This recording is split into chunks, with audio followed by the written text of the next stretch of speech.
हां पूरा ठोक ठोक के कह लियो के बा हमके छोड़ के जाइए म कहां छोड़ के चल जाई आ सुना चलिए ना तो केहर मुंहवा धुना फूट जाई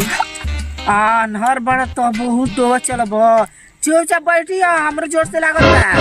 हां तो जो जो तू आ हम यहां बैठल बन चले ठीक बा बढ़िया हो गई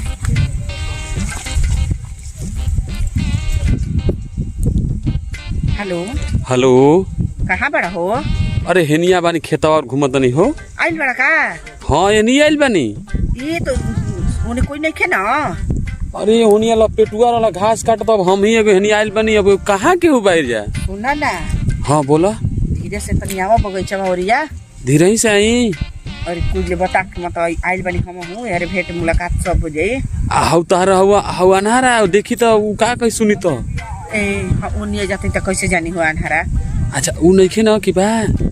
ओकरे के लिए आइल नहीं हगावे खातिर सरवा घास लागल खा ले तो थरिया का थरिया लौके का हइए ना आ चाप ले ताकि कतना खाई के तना ना हाँ तो तू दे देबू मार परोस के मछरी मुर्गा ए घरी 25 सरवा के कैसे अच्छा उ कुल छोड़ा हम आवत नहीं ठीक ना चलो तो निहर ले ठीक बा ये जो उज रही हो ठीक बा